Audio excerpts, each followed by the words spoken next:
Zack Burnett here once again in the media, 10 ETV Sports. Spiros Ferranos joining us here with a dominant performance. Almost went the distance in 9 innings, gave up 1 run in the final inning.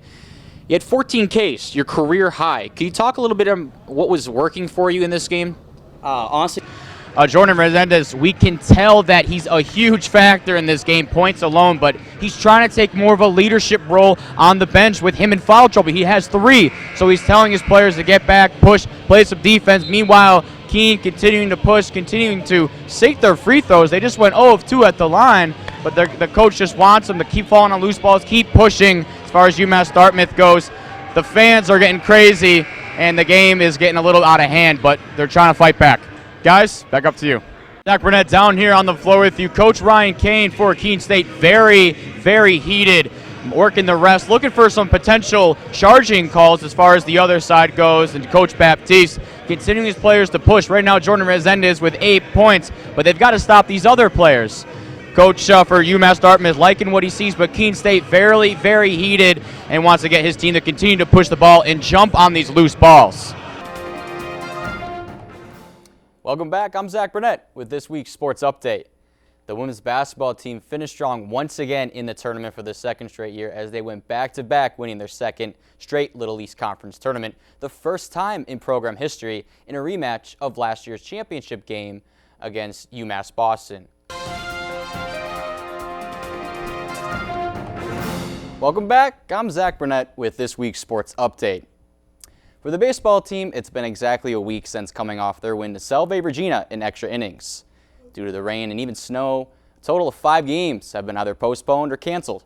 Their next game, however, comes this Saturday, where they open up their conference play at home versus Keene State. The 5-4 men's lacrosse team will have exactly 7 days the rest of this week to get ready for their next game this Saturday at Salem State after their thriller of a game last Saturday at home against Southern Maine.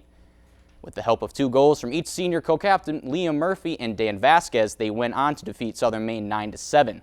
For ETV Sports, I'm Zack Burnett here in the tent, joined alongside John Casey, the head coach of Tufts University, on the big 8-1 victory in tonight's matchup.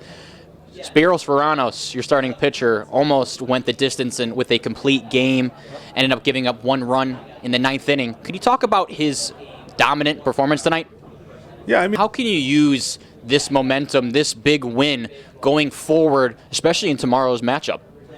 Well, congrats on the win today, and good luck in the rest of the tournament. John Casey down here, and joining next, Spiros Ferranos. Starting pitcher Robert Donnelly, who went the distance, 7.2 innings of work. Really fielded the ground balls pretty well in this game. Can you talk about his confidence and his game overall from top to bottom? And real quick, Coach, what's your mindset?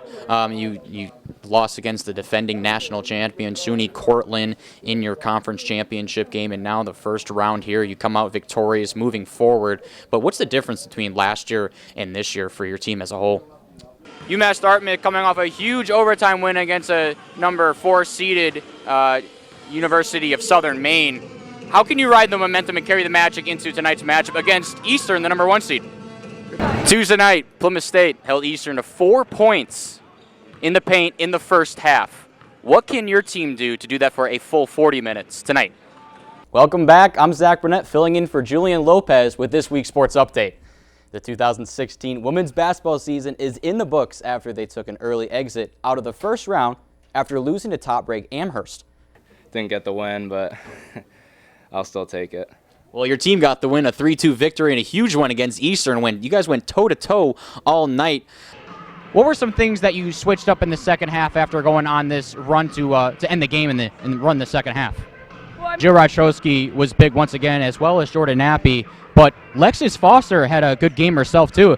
Great passes and finds down low from Rajkowski to Lexus Foster. Can you talk about her role today and how she stepped up? Welcome, Zack Burnett down here on the floor for an anticipated semifinal matchup between the number 5 seeded UMass Dartmouth Corsairs and the number 1 seeded hosting the tournament Eastern Connecticut Warriors. Well, I can tell that you're pretty pumped. You're smiling. You're happy. Good luck, Coach, tonight. I appreciate it. And good luck in the tournament. That'll do it for the pregame show. Well, that's all I have this week, Eastern. I'm Zack Burnett with this week's Sports Update.